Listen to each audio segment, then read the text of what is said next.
एक बार की बात है, एक बहुत बड़ी आर्ट गैलरी ने कॉन्टेस्ट डिक्लेयर किया। उसमें उन्होंने अनाउंस किया कि जो भी पेंटर पीस को डिपिक्ट करने वाली वर्ल्ड की सबसे अच्छी पेंटिंग बनाएगा उसको $10 मिलियन का इनाम मिलेगा। यह बात पूरी दुनिया में फैल गई और पूरी दुनिया से हजारों पेंटर्स ने अपनी अपनी पेंटिंग भेजी उस कॉन्टेस्ट में पार्टिसिपेट करने के लिए। उन हजारों पेंटिंग्स में से जो इस कॉन्टेस्ट के जजेस थे उन्होंने फाइनली 100 पेंटिंग्स को शॉर्टलिस्ट किया और उन 100 पेंटिंग्स की एक एग्जीबिशन लगाई। उस एग्जीबिशन में इन सारे पेंटर्स को तो इनवाइट किया ही किया, साथ ही साथ मीडिया वाले भी बैठे हुए थे और मीडिया वालों के साथ हजारों लोगों की भीड़ भी जमा थी। क्योंकि प्राइज अमाउंट इतना बड़ा था तो सबका इंटरेस्ट था ये जानने में कि कौन जीतेगा, कि वो पेंटिंग कैसी होगी और कौन वो पेंटर होगा जिसको इतना बड़ा अमाउंट मिलेगा। फाइनली वो दिन आ ही गया। वहां पर सारी ही पेंटिंग्स देखने लायक थी और एक से बढ़कर एक थी। उसमें से कुछ पेंटिंग्स थी जहां पर सबसे ज्यादा भीड़ थी। जैसे एक पेंटिंग थी जहां पर एक बिल्कुल साफ पानी की नदी बह रही थी, जिसके पीछे कुछ पहाड़ थे, उसके ऊपर बर्फ जमी हुई थी और पीछे से सनराइज हो रहा था।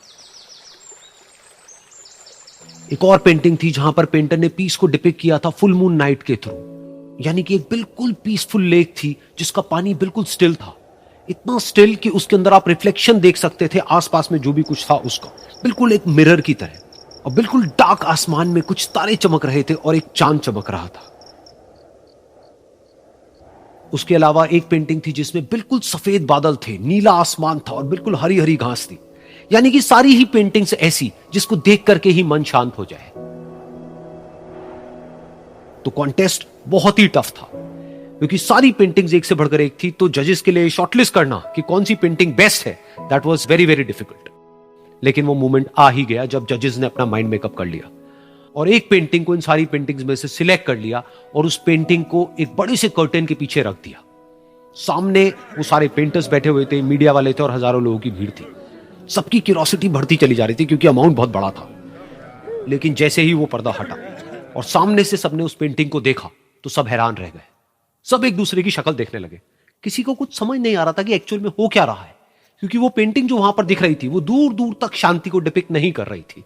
तो सबको लगा कि शायद उस आर्ट गैलरी से कोई गलती हुई है या जजेस से कोई गलती हुई है और किसी गलत पेंटिंग को वहां पे रख दिया है। तो कुछ पेंटर्स एक साथ गए, जाकर के उस आर्ट गैलरी के ओनर से मिले और जाकर के उससे पूछा कि क्या ये कोई गलती है, गलती से कहीं कोई गलत पेंटिंग तो आपने वहां पे नहीं रख दी है।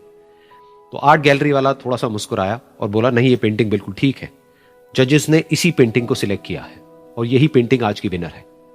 सारे पेंटर्स ये जवाब सुन करके गुस्से से भर गए और सबने मिल करके रिवोल्ट कर दिया। और ये देख करके सारे मीडिया वाले अपनी अपनी जगह से खड़े हुए और भागते हुए गए उस आर्ट गैलरी के ओनर के पास में और अपने अपने माइक्स उनके मुंह के आगे कर दिए।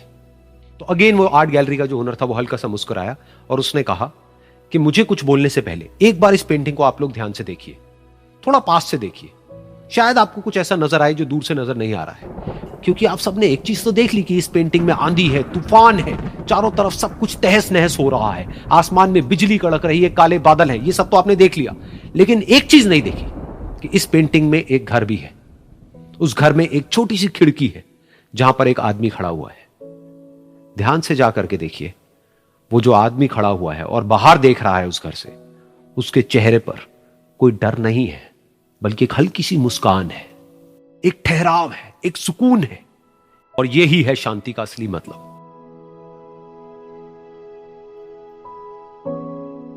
यानी कि शांति का मतलब यह नहीं है कि हमारे बाहर सब कुछ शांत है और फिर हम शांत हैं, क्योंकि वो टेम्पररी है। असली शांति का मतलब यह है कि हमारे बाहर चाहे जो कुछ भी हो रहा हो, हम अंदर से पूरी तरह से शांत हैं, हमारा मन शांत है। क्योंकि जिसका मन शांत नहीं है उसको चाहे आप कितनी भी सुंदर से सुंदर जगह पर ले जाकर के बिठा दो, वो वहां पर भी जाकर के दुखी ही रहेगा। लेकिन दूसरी तरफ से जिसका मन शांत है, उसके बाहर चाहे कुछ भी हो रहा हो, चाहे मौसम कैसा भी हो, चाहे उसके आसपास में सब कुछ तहस नहस हो रहा हो, तूफान हो, लेकिन वो अंदर से बिल्कुल शांत रहेगा। और यही है शांति का असली मतलब।